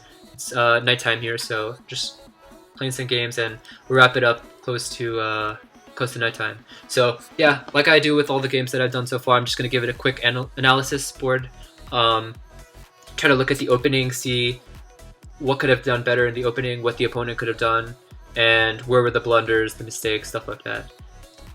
Okay, got the analysis started. By the way, if you don't know about Lichess is a great site to play games. They have this really good analysis tool after you're done to go analyze your games. You can draw all kinds of arrows and weaknesses and squares and stuff. It's pretty cool. Definitely give it a look. And they also have some opening explorer where you can see a bunch of games. As you can tell, there's like a large set of games, about 500,000 starting with D4, so I anticipate maybe 1 million games in the whole database. Okay, let's start looking. This is all normal from the opening. Bishop F4, as I mentioned, is the London system, which is a trendy opening at the top level. D5, E3, all this normal.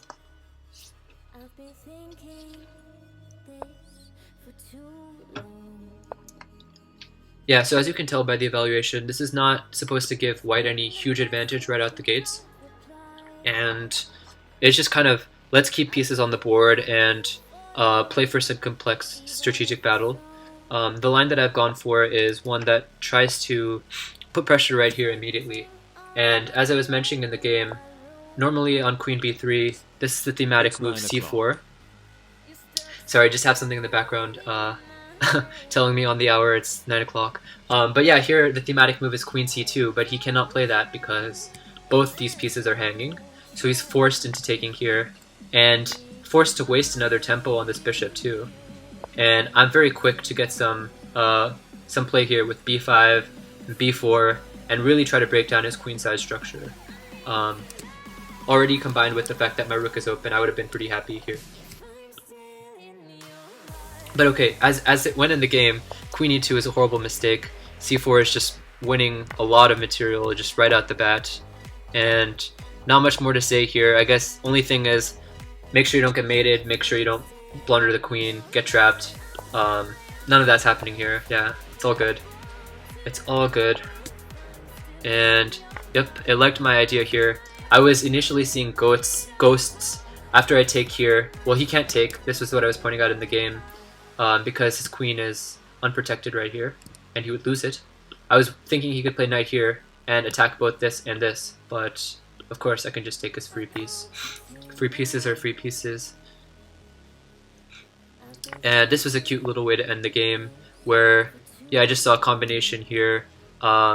He has to stay connected to this bishop with the queen, and wherever he goes, well, he can't go here because he's gonna lose it to the knight, and if he goes here, I can take this piece with another threat on this, and his only real option here is to capture back, or to capture this way. Either way, a bunch of trades happen, and I just come out of it a rook up, and a rook up is the game. So you can tell there's this nice little graph here, and nothing really missed. This was a short one, so pretty happy with how it went. Thanks for the shout out, Kite TV 50. Yeah, hopefully I can continue the streak, but maybe have 1 or 2 games more in me, and let's see if we can get the perfect day in, clowning on some lower rated players on Lichess.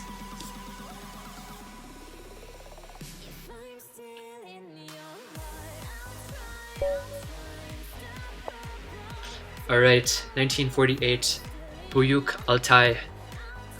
I'm gonna play a Sicilian. This is going to lead to a sharp game. Sicilian games are really, really sharp, known to be sharp. So he plays what's called the Alapin Sicilian. It's a little bit more offbeat, but don't be fooled, it's still very, very real choice.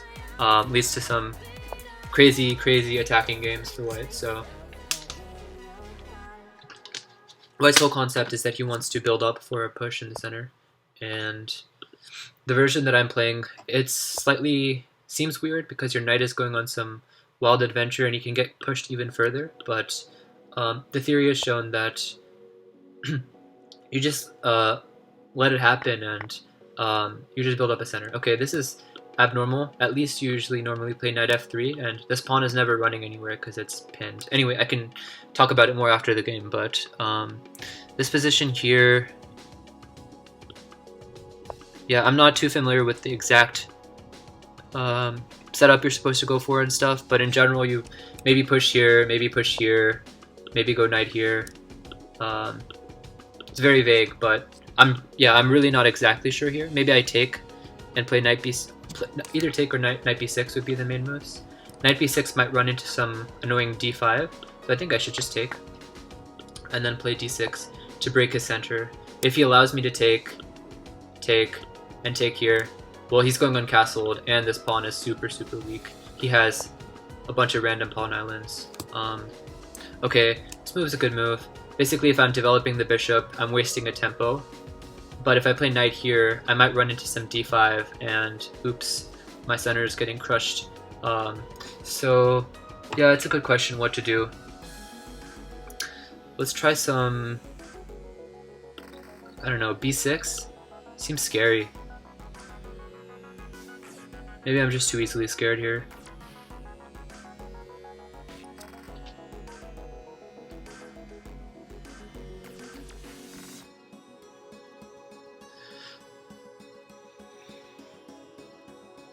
I'll just take, I guess. What's the worst that could happen?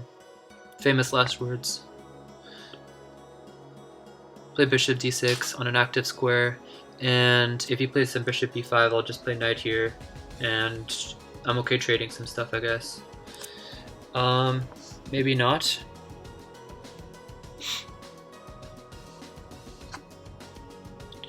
Maybe I should preface everything with a6. I mean, the other thing is you can get the queen in and start attacking real quick. So I should be quick to castle.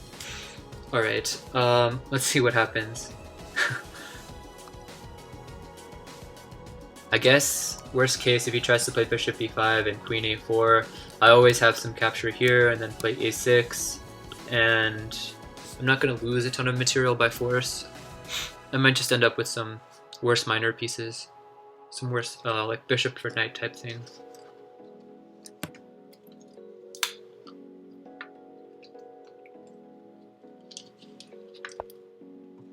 Okay, so he does play that. I can't play here because I would lose the piece. Or sorry, I would lose the pawn, and he would just take a bunch of times, and I would be down a pawn. I'll play here.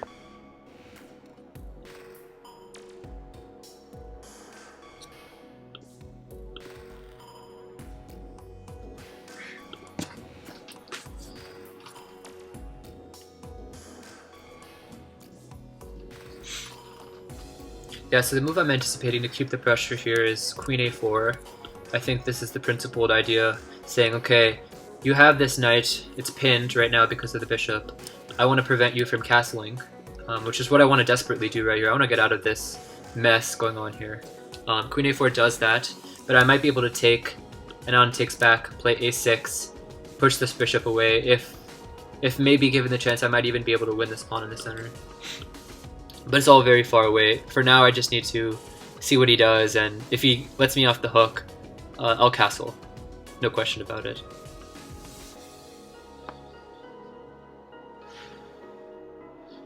The reason I was saying that this opening lends itself to good attacks is because look at my defensive knight that would normally be here. It's not there anymore, right? It's on some other square here, and his pawn structure is kind of all pointed this way. So he has a nice piece, a nice square on e5 where he can put a piece. He can always tuck his bishop here, put his queen here, form a battery on this. I'm invariably going to castle kingside in this type of opening, and I have some weakness on h7 that he can target. So queen f3 is a move that also targets this, but I think it lets me off the hook in castles. So, okay, there's some point here, which is that if I castle, he can play knight takes, and on bishop takes, play queen takes here, and I would be losing this pawn.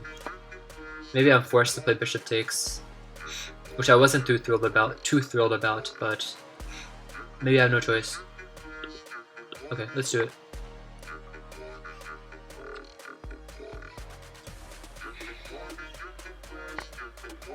At the same time, taking it, of course, eliminates the threat on this square. Worst would be allowing this checkmate right here. Be a pretty embarrassing finish. Okay, just gonna get out of this. I do have a threat now, my first threat of the game.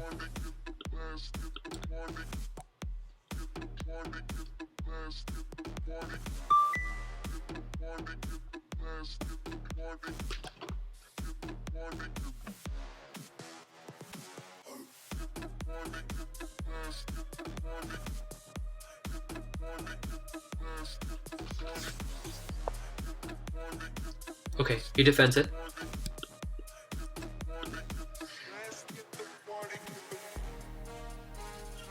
Do I have some time to go on some adventure, attack this piece right here? Okay, what am I even threatening? This pawn is defended. Could do something really brave, but that seems uncalled for. What to do? Could just give a question to this bishop, right? I'm worried because I don't have this bishop around, you know? If I play a6, bishop d3, and then he's attacking on here, if I'm ever forced to weaken this here, I have a lot of dark square weaknesses, and I don't have the dark square bishop to defend them. So maybe I'm only provoking it to a better square with a6. But otherwise, how do I get this bishop in the game? All these pieces are spectators right now. What is even the square that I want for this knight? d5 maybe? Here's an idea, maybe knight b6, and if he castles, play queen here and try to trade pieces. It's an idea. Yeah. Let's try it. Yeah, way low on time as well. I didn't have a great feeling about this game. My opponents played the opening well, got kind of dream position, I would say, some attack. Looming. Only thing I can say I have for myself is this weakness, play against it. But for the time being, you can just castle, and I'm very underdeveloped. All my pieces are kind of awkward. Okay, let's try this. This is the plan.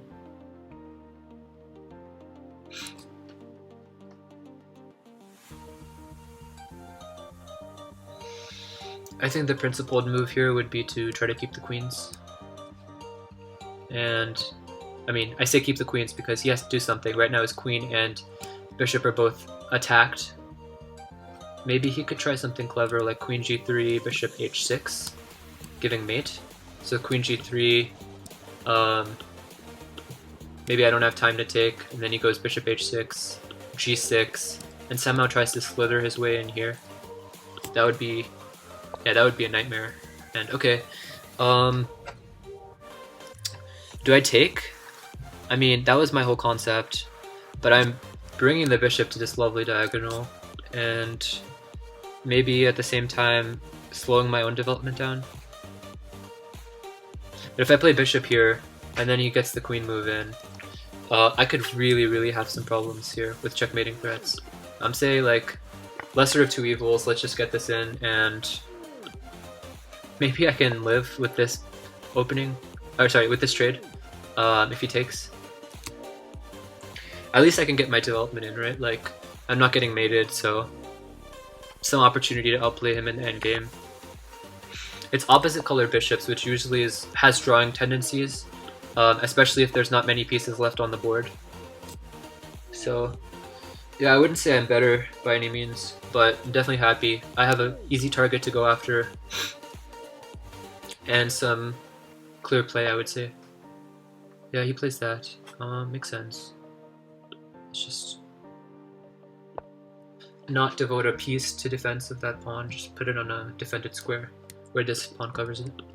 And then I would say my next plan is probably to get some rooks on this guy right here.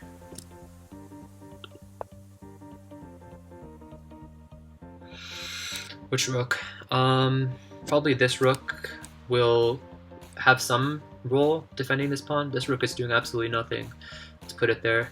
On the other hand, if I put this rook there, then I can't put this rook here and this rook here, which would be a nice setup. But okay, probably I'm thinking too hard. I should just make moves and not lose on time. Okay, let's just get in.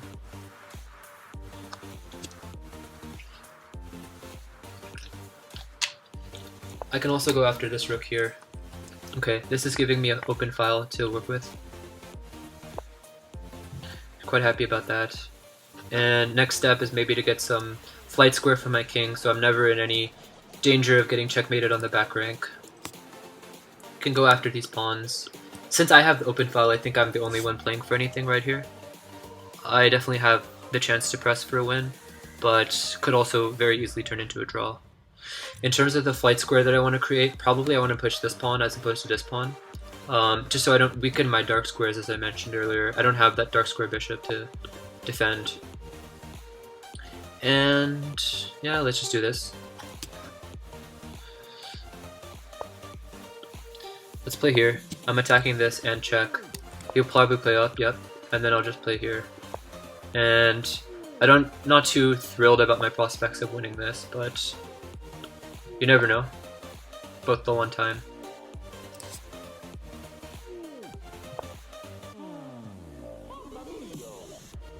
I have no idea what's going on with the song. Okay, king here. Yeah, there's no worry about this yet. Or this. He has to prepare it with several moves. And I can always play h5 when he plays h3, stopping it. Let's just do that now. Come in here for some aggressive intentions on the back. Maybe I can even clamp down here, and one pawn restricting two pawns is always a good sight. But the other point is that he might be able to target it, so, sorry, target it like so. Wow, I didn't think he could do this. But I guess, why not? Yeah, I didn't think this through fully.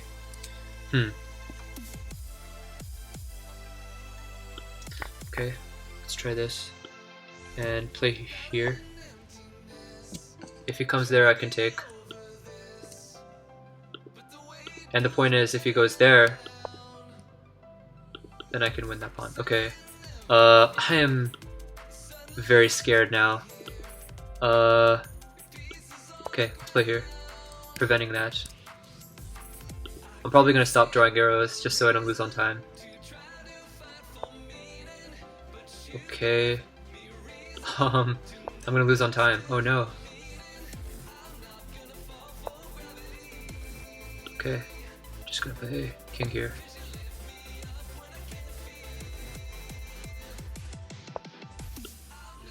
Okay. Let's just get this king playing. He was doing nothing over there. So let's get him... I mean, my ideal state of the world is getting him super active. But I do have some weaknesses here to keep an eye on. Do I have some checkmating threats even? Okay, this is a free pawn, no? Let's keep the rooks. Opposite color bishops, even up a pawn, could be a draw still.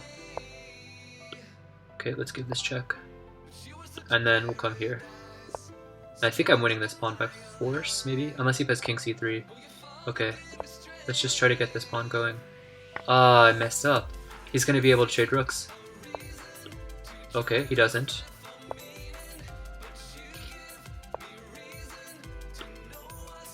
Wow, very tense game.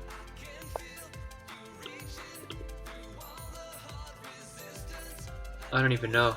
Oh man.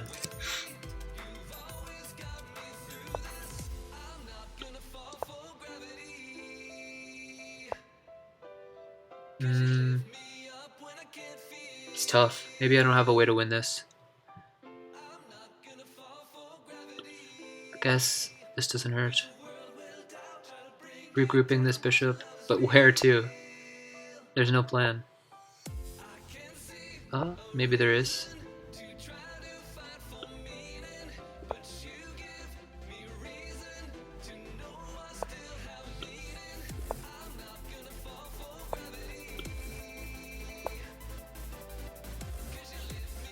And then put it on c4. Somehow I might have actually come up with some plan just by playing random moves. So now I'm kind of happy. Only thing I should watch out for is this guy bolting. What to do? Bishop b3, and then I could play a4 next. Okay. Yeah, some tense stuff.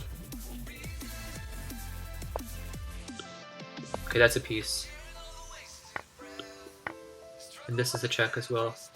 So I should be winning now. This pawn's not gonna queen.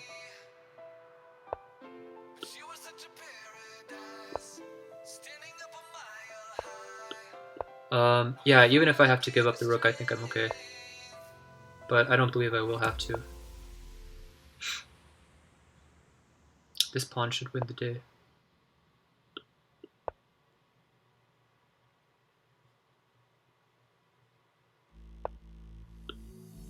Okay, play a3.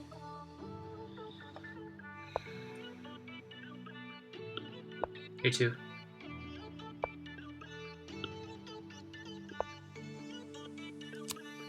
Doesn't matter if I have to give up the rook, because I'm gonna get my own queen. Yeah, I'm pretty surprised how this went. I thought that I wasn't gonna be able to make progress, but I think the plan that I put together was impossible to defend against, and now he's losing a piece. Okay. Let's just try to be clean here.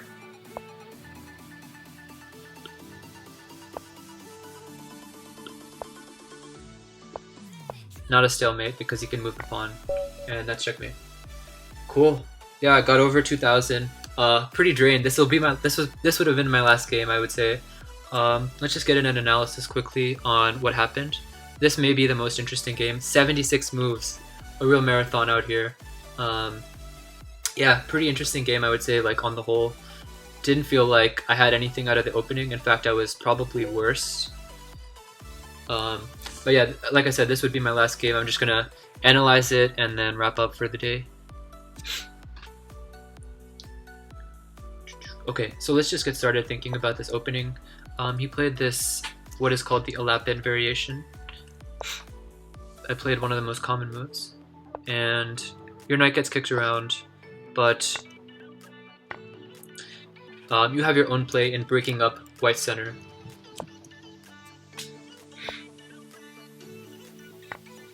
Okay, so yeah, taking was the right move, but then the right move is either to play d6 or queen c7. I guess that makes sense to put pressure on here immediately. Not something I thought about. d6 is what I played to break the center up. It's not bad by any means. Knight f3. Yeah, here's where I was floundering a little bit. I wanted to play knight c6, but I was worried about some d5 stuff. Curious if that actually is a thing. No, I think it's just a ghost.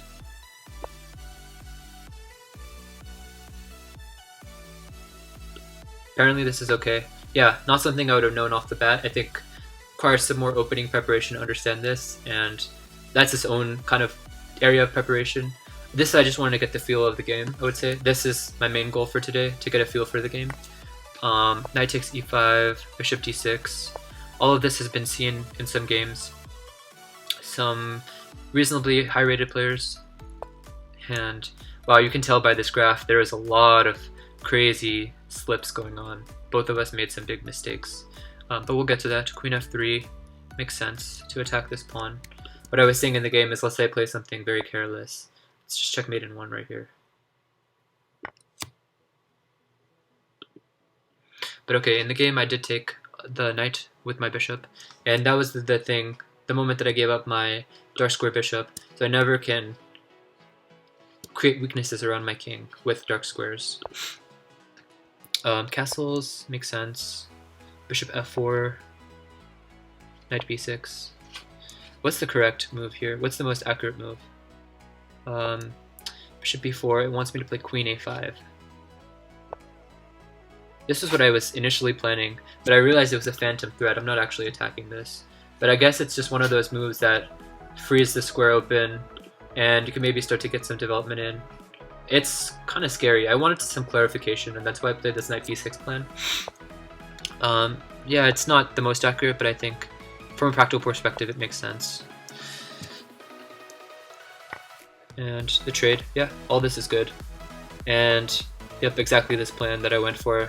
Get the opposite color bishop position. Okay, what is this? Bishop f5. That's not something I would play. Just give up this pawn for free. Not a very human way to play it first.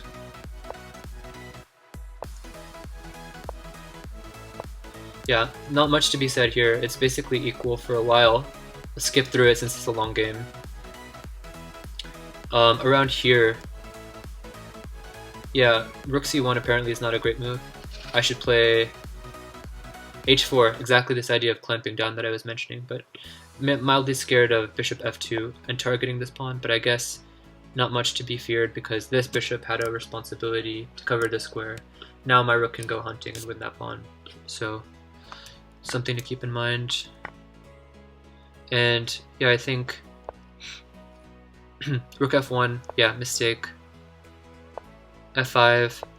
I was basically trying to play only moves here just to stay in the game. Got the rook targeting that pawn, and from here it's basically equal for a while. Let's just skip ahead where he played rook a2.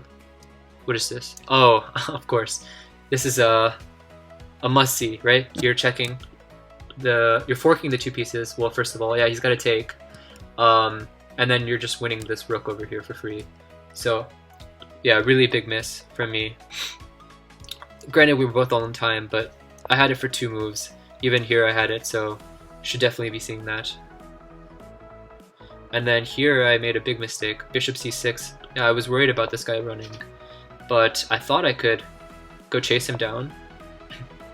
I guess the point is, okay, he gets really active too, and yeah, it gets very messy, much more messy than it should have been.